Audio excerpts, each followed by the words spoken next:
honor of interviewing Christopher Spataro. He is a local judge of the Elkhart court system. He is a father, a husband, and now a proud granddad, and a believer of Christ. But I'm sure that he can introduce himself even better than I can. With that, we go to the first question. How did you get here? As literal or as philosophical as you want to get. So how did I get to the state of Indiana? I'll start with the literal or shorter answer. I was an undergraduate student at NYU. I was studying political science and psychology, and I wanted to go to law school. And I applied to, among other schools, Notre Dame Law School. And Notre Dame Law was the highest ranked school that I was accepted into, and I made the decision to come out to South Bend, Indiana. Awesome. It's a very prestigious school, and they also have a really awesome football team. Yes, they do. Yes. So, what drew you to Notre Dame specifically?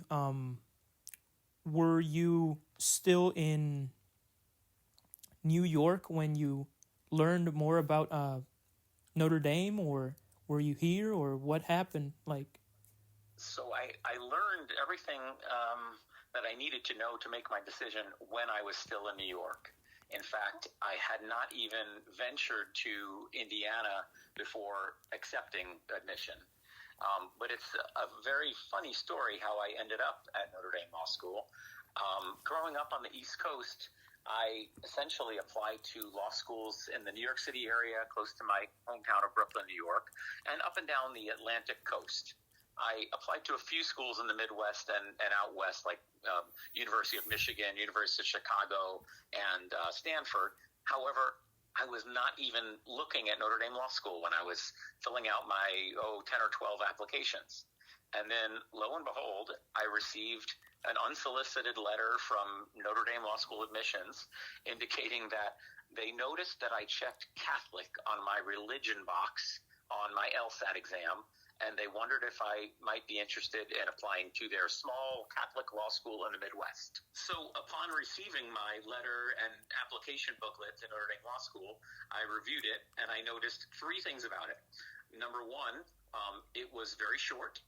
Number two, it only required one essay, which I had previously written for another school. And number three, the cost of applying was significantly lower than many of the other schools, which normally charge $100 or $150. I distinctly remember Notre Dame Law School's application cost was $35. So I asked my parents if I could send in one more application to see what would happen. Awesome. I started receiving different answers from different law schools. My alma mater, NYU, waitlisted me, and that's really where I wanted to stay. I also had been rejected from a couple of Ivy League schools, and I was waitlisted at Columbia and Cornell, and then I had gotten into a couple of local law schools in New York City, like Fordham Law or St. John's Law.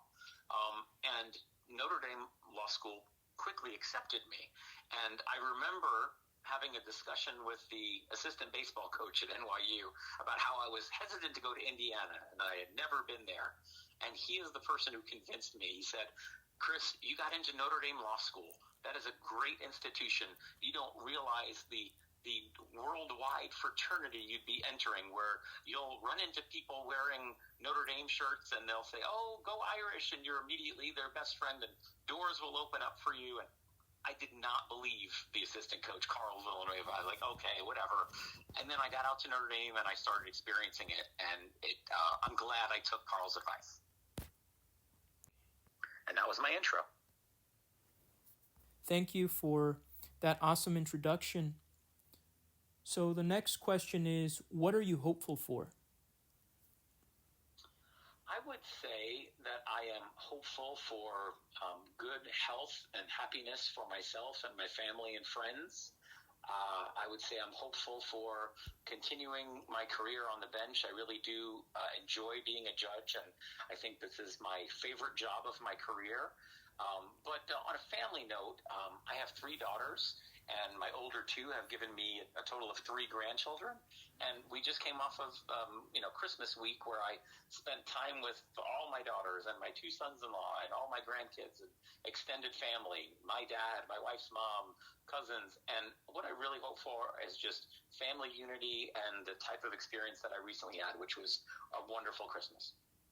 What do you see that will happen here in the area, specifically as well in Elkhart, Indiana, that will give you great hope? What progress, what do you want to see? I think I'd like to see the different cities in Elkhart County continuing to take steps to improve the quality of life for its citizens. Just things like, renovating the Learner's Theater a few years back, or, adding biking trails throughout the county, or renovating some public parks, taking steps so that people can enjoy the arts and culture, good music, good food. So those types of things are what I hope will continue. Personally, I really would like a local mall. I'd really like something like the Concord Mall again that is fully functioning. That would be really awesome, but who knows, we might have that in the future, maybe in 5 to 10 years. On a related note, thinking about cultural and artistic and musical and other amenities in a city or a town, in my opinion, if those types of things are available, and if young people and others can take advantage of them, we would be fostering an environment where people might be more well-rounded and well-versed in several different areas. And in my opinion, some of my closest friends are well-rounded, musicians / athletes, or I have coworkers who are meticulous and also have great hobbies. So I think if the city or town does its part to make opportunities available, it will help its citizens. I really wish everything that it starts growing, and really we have a great foundation already in the cultural aspect, especially with Hispanics, Italians, Germans, and Polish. We have a lot of diversity here, and we really enjoy each other's company, and we hope to keep growing that way. Quotes that I heard about our home parish of St. Vincent's is, it's an immigrant church. It welcomed the Germans and the Irish in the 1800s. It welcomed the Italians at the turn of the century. It welcomed the Spanish-speaking folks more recently. And as those immigrants got to Elkhart, for some reason they were drawn to St. Vincent, so we became that immigrant parish. Thank you for your response. Now moving on to random question time. We'll have 3 questions. They'll be selected by a random wheel simulator. Here's the first one.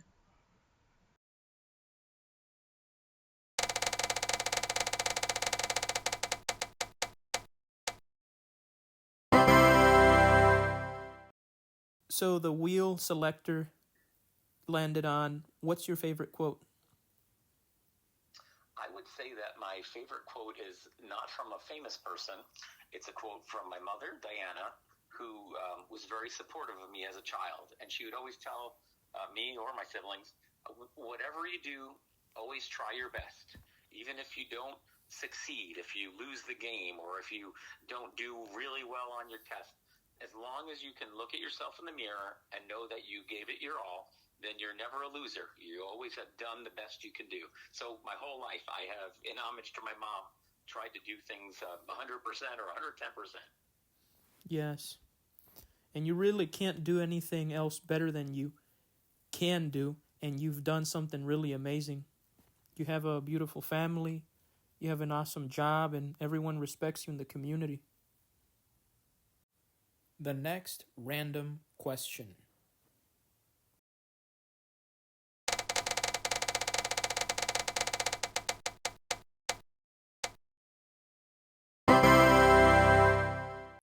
So it landed on the question, if you had an exotic pet, any exotic pet in the world, what would it be and why? That's very funny because I am unfortunately allergic to most animals. When I was a young kid, I thought I wanted a cat or dog, but at a young age, playing at a friend's house, that friend had multiple cats, and I realized my eyes got itchy and watery, and my throat would dry up. And I'm also allergic to dogs, and I later learned I'm allergic to horses. So it certainly wouldn't be any of the main domestic animals or even farm animals. If I had an exotic animal, I recently went to an elephant farm on an African safari with my wife and some other couples, and there were some very peaceful, friendly elephants. So, heck, I'd say I'd go with a live elephant. You feel that they're very peaceful? The ones that I met, and what's really interesting is we went to, it was kind of like an orphanage for orphaned elephants. So, short story, when elephants are young and their families travel in packs, if one gets left behind somehow, that young elephant will not be accepted into other families that are all related by blood. The elephants know that that's not their own and they reject it. So as some do-gooders in Africa noticed, like, well, if we bring in all these orphans and put them together, maybe they can make their own family. So they had a community of, I want to say, around 15 orphan elephants that were orphaned as children that had grown up, and now they were living in community and they were peaceful, and they opened it up to the public to feed them and pet them and take pictures with them, and it was a really good experience. Very cool. The final random question.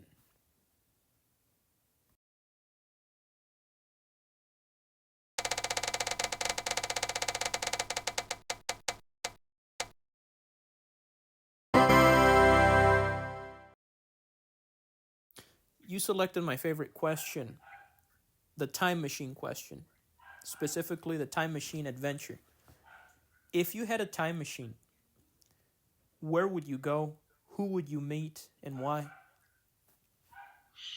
Boy, two things came to mind immediately. Going back to the time of Jesus Christ and his ministries, and being around for that is probably the top vote. But then the second one, I would have to channel my love of baseball. And growing up in New York City, I'm a huge Yankee fan. I've watched billions of Yankee games and looked at the history and watched film and movies. And Babe Ruth is one of my favorite players. I think he's statistically head and shoulders above so many other people, if for no other reason that he was a power hitter who also batted, 343 for his career batting average. And that just doesn't happen today. People are either power hitters or they hit for average. They don't do both that well like he did. So I would go back in time to the early 20s when Babe Ruth left the Red Sox and came to the Yankees and started to tear it up in New York City. If he could sign anything and you could bring back a souvenir, what would it be? It would be his 60th home run ball from the 1927 season. Would you have that locked up in the bank? Probably. Starting the fourth question, what are some predictions of the future? Specifically here in our region or area. In general, 10 years from now.